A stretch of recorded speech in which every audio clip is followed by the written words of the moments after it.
So in this video, I'm going to show you how to clean this anthracite coal burning stove. And there are two reasons you want to do this correctly. Actually, two disasters that you will avoid if you do it correctly. First of all, if you don't clean coal ash soon enough after you stop burning for the season, moisture will get into your chimney and it'll get into your stovepipe from rain and condensation as the temperature changes. And that moisture will mix with the coal ash and form a corrosive combination that will slowly eat away at your stove and your stovepipe and your chimney. That's why you want to do a good and proper job cleaning at the end of the burning season.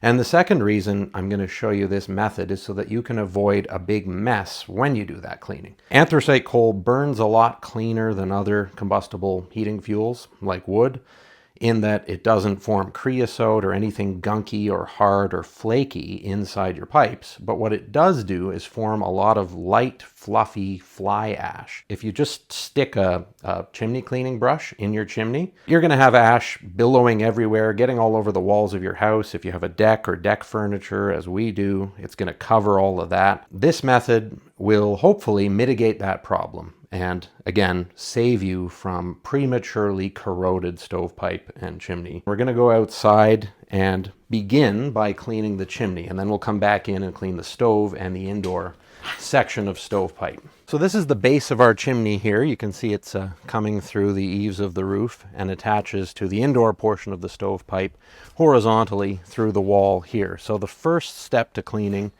is to open up this outlet you can see on the bottom of the chimney. It's got a handle on it and a little flange that is holding that clean out cap in.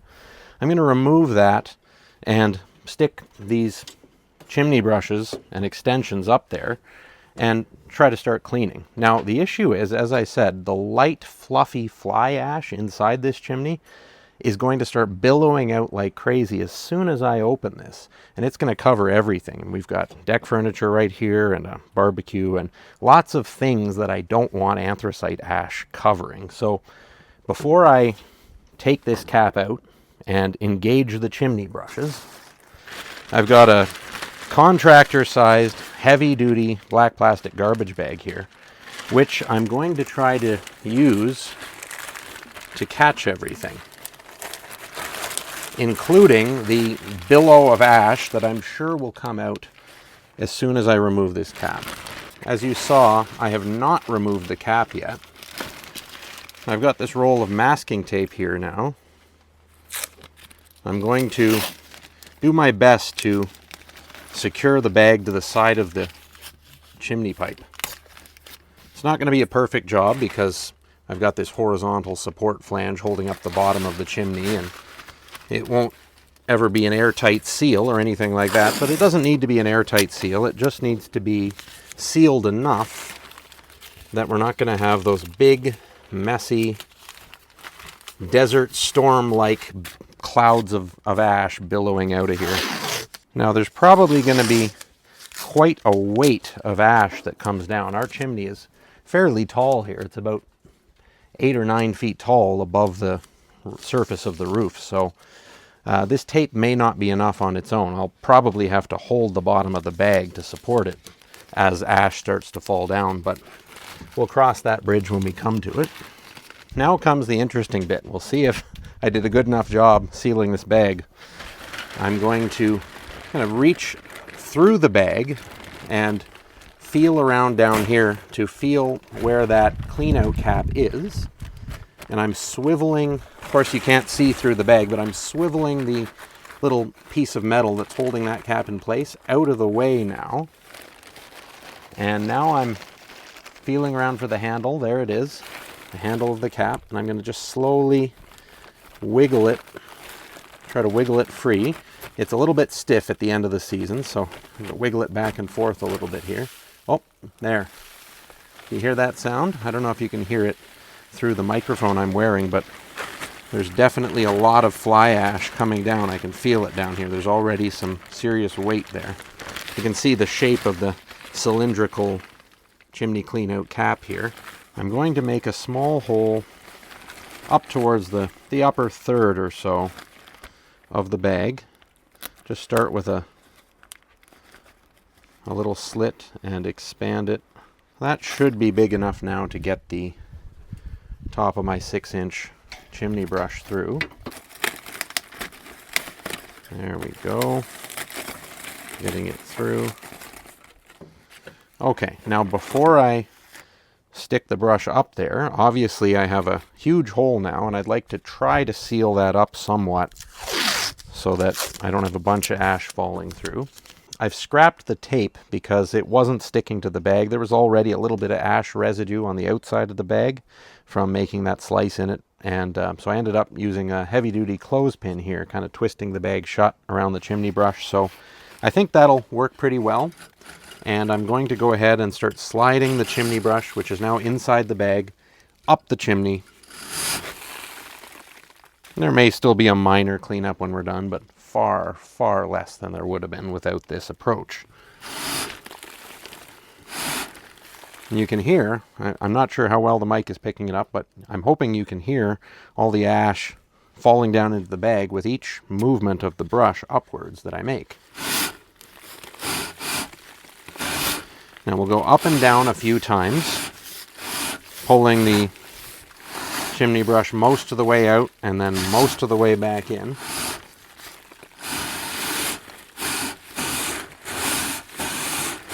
Now this is the part where we want to take our time and be thorough, because as I said before, if you're not thorough with anthracite coal ash specifically, and you leave a little bit in there on the inside of the stovepipe, rain is going to get into the chimney, and condensation is going to form as the humidity increases as we get towards summer.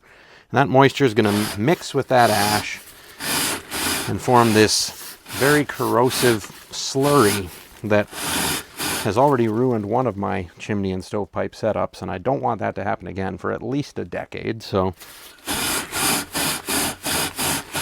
now, how do you know when you're done with a particular section of chimney?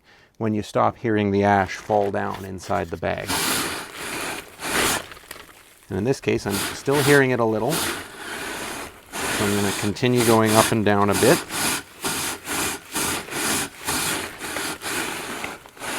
Up to the maximum height that the first length of chimney brush can reach.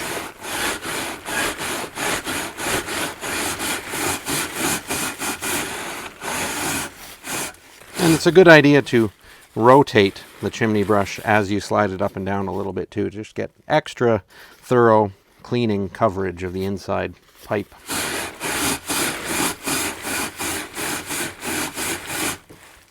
Now, I don't really hear a whole lot more falling down now, so we're going to go ahead and proceed to the next the next length of chimney brush. I'm going to go ahead and put one more clothespin as well. So I'll take this additional 4-foot length of chimney brush handle and thread it on to the first piece that's sticking out. Make sure it's good and snug. Force it through here. There we go. And then just proceed up the chimney. And you can hear a lot of fresh ash is now falling down again inside the bag.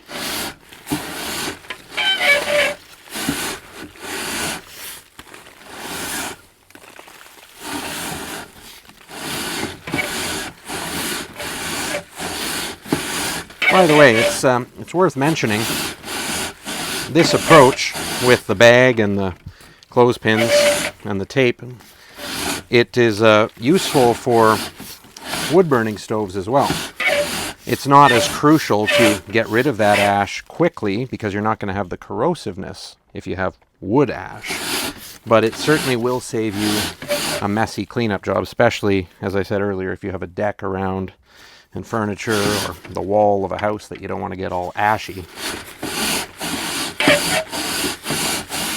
So I've got the third and final length of chimney brush on now, and I'm cleaning the upper quarter or so of the chimney. I'm almost done now. I'm hearing very little sounds of ash falling down in the bag, just a little bit. And you can see if you look up top, I'm not sure if you can see it from the angle of the camera now, but the chimney brush should be sticking up above the top of the chimney now. I don't actually have a chimney cap on there right now. Long story.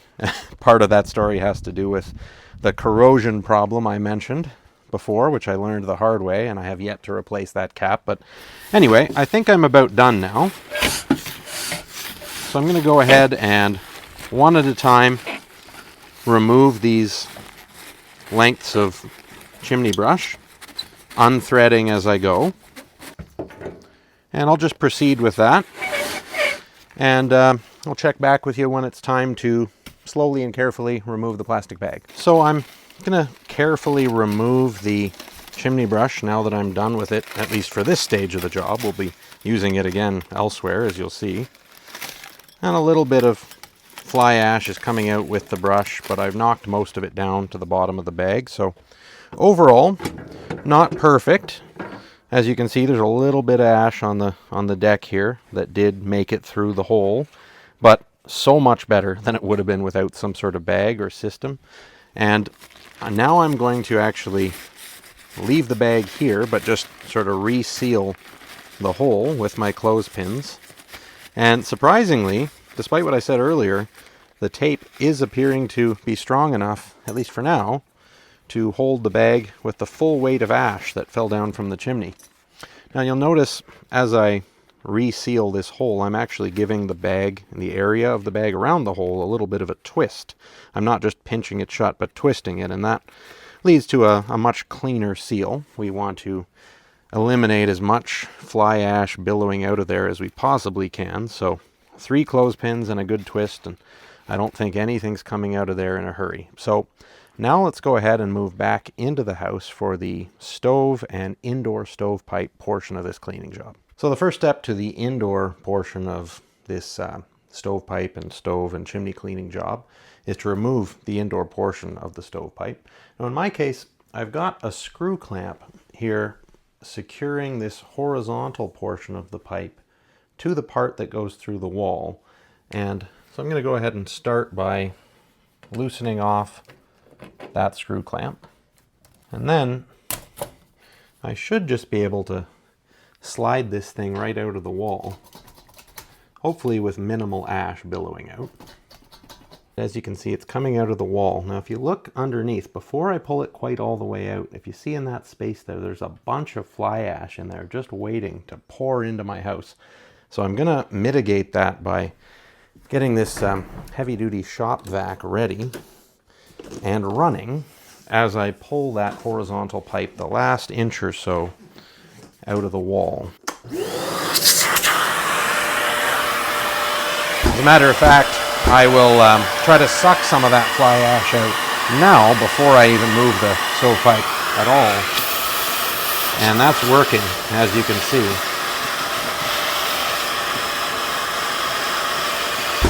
And now we'll sort of pull it out.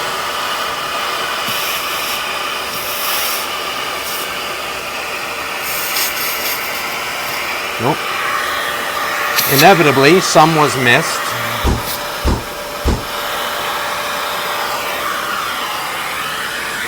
Before that ash that just fell down gets too spread around, I'm going to go ahead and vacuum that.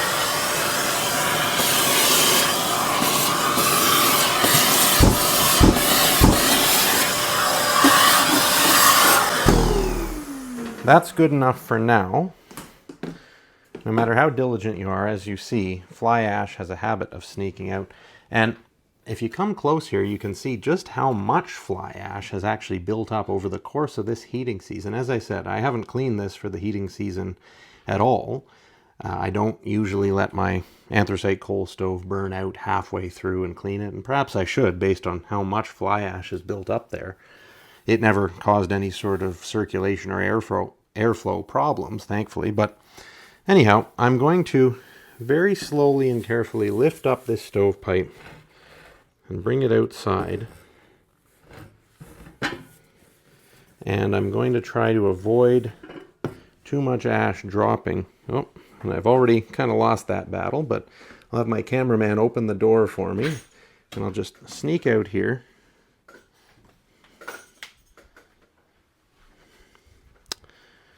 I'm going to take this stovepipe around to the back of the house and we will deal with it later. So I'll meet you back here in a minute and we'll deal with the stove itself and the horizontal run of pipe that goes through the wall.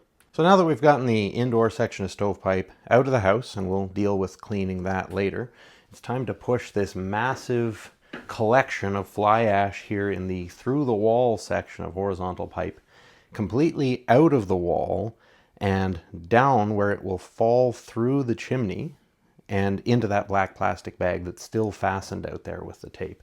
So I'm going to use my same chimney brush for this. I'm going to try to do it slowly and carefully so as to not bring any ash back into the house, or as little as possible. Actually, I can already see the ash is going to want to start to billow through the bristles even as I just start to push here. So I'm going to get the vacuum going at the same time as I push this through, and hopefully with that two-tool approach we'll have minimal mess.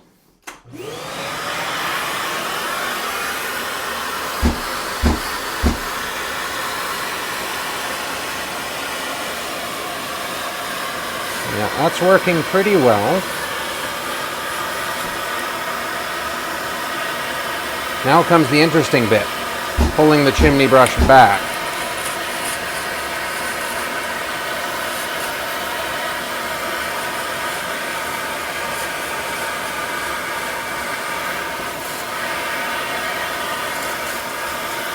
The vacuum is helping me do an almost flawless job so far. Yeah, couldn't have gone better. Now, if you look inside that horizontal run of pipe, you can see that there is still some ash residue left behind between the bristles. So I'm going to make a few more passes to try to get as much of that off as possible. Any remaining coal ash can cause corrosion when it meets moisture.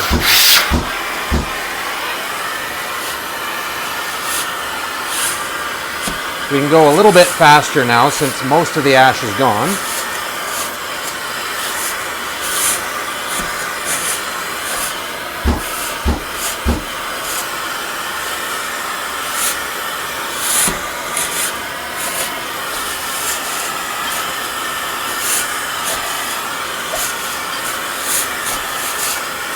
And again, as with the chimney cleaning outside, I'm trying to rotate the chimney brush a little bit as I draw it in and out to get full coverage.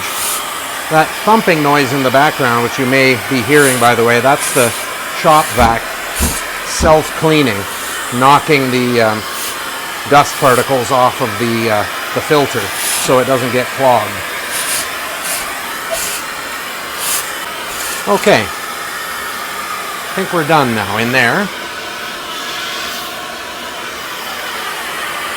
There's a little bit still in the bottom. I'm going to try to suck up there. There we go.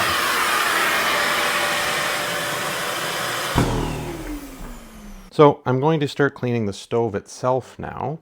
And the first step to that is to remove the ash pan from underneath and dump the ash that was collected from the last fire we had in here. I have this galvanized steel can outside where I've been dumping ash all winter and then disposing of it. And so I'm going to go ahead and dump this first load of ash in here. And then we'll go back in and tackle the next step. Now the compartment at the bottom of the stove here, as you can see, has quite a buildup of fly ash in it, as well as a few unburned chunks of coal. That happens over the course of a winter of burning an anthracite coal stove. In fact, if the winter had lasted much longer, I probably would have had to let the fire go out to clean this. You can see it's pretty much packed with ash. And the only tool I found that really works for getting rid of that is this this large kitchen spoon here. So don't tell my wife I'm using this, but there are some steel ribs in the bottom of this stove to hold up the ash pan to allow airflow underneath it. So for that reason, you can't use like any sort of coal scoop or My coal shovel here that I use to stoke the stove, it's too big to fit between those ribs. So unfortunately, the large kitchen spoon is the only thing I can use, the serving spoon here. So obviously this is a fairly slow and painstaking part of the cleanup. We're just going to take it one scoop at a time into the ash pan here, and when the ash pan's full, we will make another trip out to our can and empty it and repeat that as many times as necessary. This level of detail of cleaning at the bottom of the stove might seem like overkill, but once again, the danger of this ash here mixing with moisture is very real, and airflow from outside coming through the chimney and temperature changes and humidity changes when indoor and outdoor air meet can certainly reach down here into the bottom of the stove and cause condensation to form and mix with this ash. And this stove, being steel and cast iron, is certainly vulnerable to corrosion, just as the inside of the stovepipe is. In fact, it's more vulnerable because this is just regular steel here. This isn't stainless steel. And even stainless steel can't stand up to the corrosiveness of this ash for long when the ash gets wet. So as annoying as this part of the job is, it's worth doing. So I'm going to finish this up. It'll take a few more trips, and then I'm going to vacuum out down here to get it perfectly clean. And then I'll touch base with you again and we'll tackle the next stage of cleaning the stove. Okay, so I've scooped out most of the ash from the bottom that I can get with the spoon. So I'm going to clean up the last little bit with the vacuum. I know I told you that we'd skip that part for the video, but it's going to look cool and satisfying for anyone who likes to do a good job cleaning. So let's see how that works here.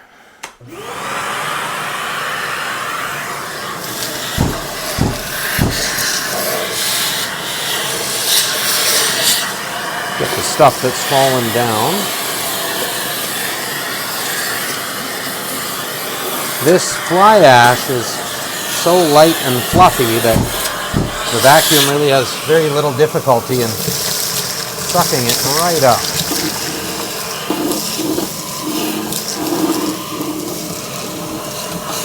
Get right to the back there.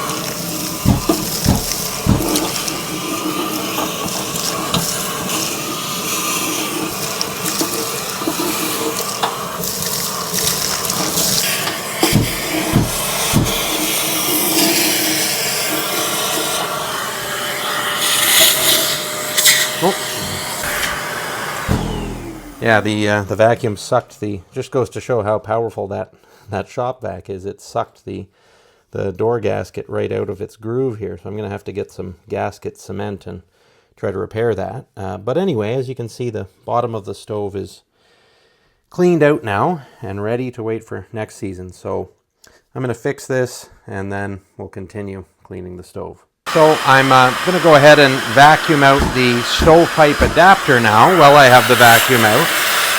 Get rid of the fly ash that's built up around here in this oval-shaped adapter.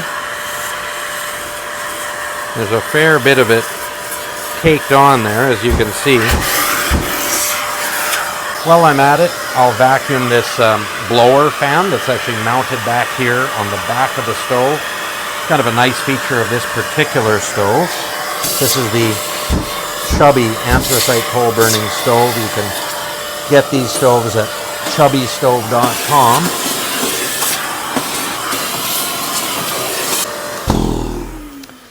And now we will transition to another rather tedious bit of this cleaning job, cleaning out the remaining partially burned coal from the firebox behind this top door here. When you let an anthracite coal fire burn out, you never get it to completely burn down to ash. Anthracite kind of feeds on more anthracite to continue burning. So I'm going to move my coal scuttle over here. It's just a galvanized container here. And I'm going to go ahead and use my wife's spoon again to hopefully get this done as efficiently as possible before she finds out.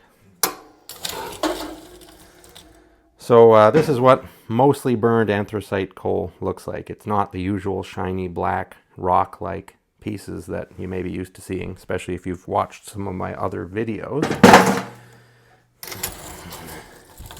This stuff can be good for filling potholes in gravel driveways. Even though the chunks are fairly large, they do break into smaller chunks quite easily. So that's what I tend to use both my ash from the can outside and this unburned stuff at the end of the season for patching those holes and low spots where puddles form in the spring in my rather long rural driveway. And it's a great use for the stuff, and since I'm generating it all winter, I find that I have more than enough to fill those holes, even though sometimes, depending on the amount of snow we've had and the amount of runoff in the spring, some of the potholes in my driveway are pretty substantial. I never have to call in a dump truck with screenings or gravel, we'll put it that way. So I'm going to continue scooping this out, and then I'm going to take the shop vac once again and vacuum out around the rim of the cylindrical firebox here, and vacuum the grate at the bottom. And then I'll probably do one more emptying of the ash pan underneath, because in scooping all this stuff out, more ash is going to fall down, and we don't want any ash sitting in there. And that'll be it for cleaning the stove. And then we'll move on to the last step, which is cleaning the indoor portion of stovepipe that I removed earlier.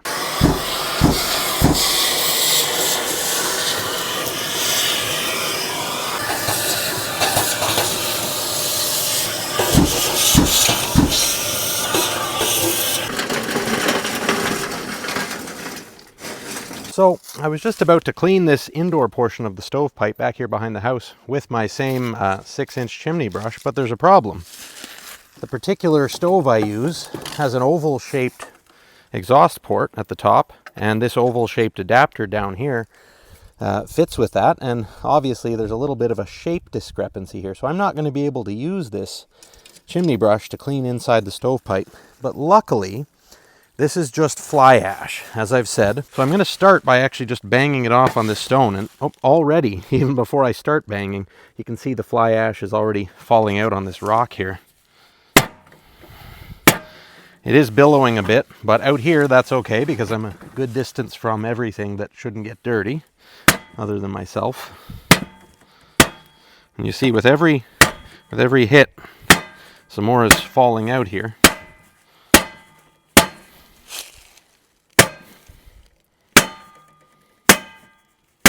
I'll basically just continue this until it's no longer letting any ash fall out. I'll try turning it over here, and this is the barometric damper that kind of regulates burn speed. I'll see if I can get anything to fall out through there, holding the door open and just kind of lightly tapping it. It's more delicate than the adapter at the bottom, so I don't want to wail on it too hard, but that's got most of the loose stuff now. So now for the last step, I'm going to take my small pry bar here and just do a little scraping. Actually, I'll turn that around so you can see. There's really hardly anything in there at this point. The banging got most of it loosened up and falling out, but it's not going to be perfect either, but this will get almost all of it.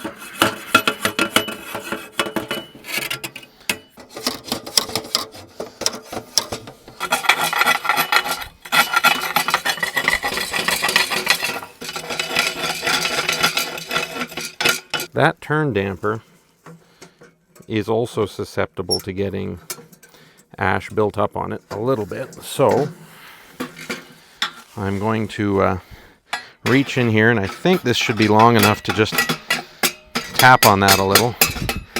Yep, that's good.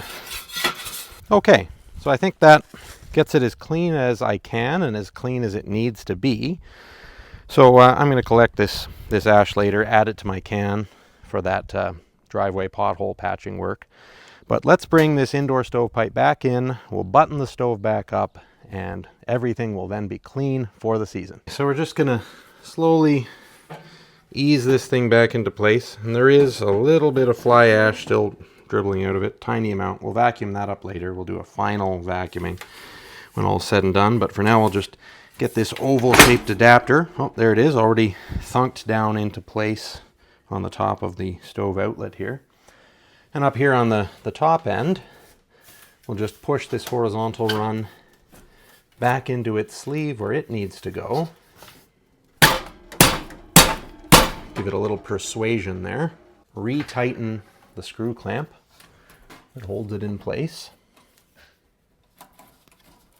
So we've gotten everything buttoned back up now. Stove is clean, stove pipe is clean, and chimney outside is clean. The very last thing to do is to remove that garbage bag full of ash that's still taped to the outside of the chimney. I hope it's still taped there unless the tape has failed and all of this has been for naught, but hopefully not. Let's find out and let's remove that bag and then we'll be done here. So I'm just gonna remove this tape, kind of being conscious of the fact that when I remove enough of it, the bag is gonna wanna fall down. It's already coming loose on this side, but of course, most of the ash, or all the ash really, is at the bottom of the bag now. I'm gonna keep my clothespins on here for now to avoid ash billowing out. There we go. There's the bag all contained. 98% of the ash in here where it should be instead of all over this deck. A little bit of cleaning up here to do, as I've said, but that's how you go about cleaning an anthracite coal burning stove and the accompanying chimney and indoor stovepipe. It's important to do this job early after the burning season, as I said, to avoid corrosion and to avoid a big billowing mess. And that's where methods like this garbage bag approach come in. So hopefully you found this video useful and interesting. If you did, please give the video a like, share it with your friends, and subscribe to Cabin in the Woods to see lots more of me blundering around trying to make a living and a life here in this forest. Thanks for watching.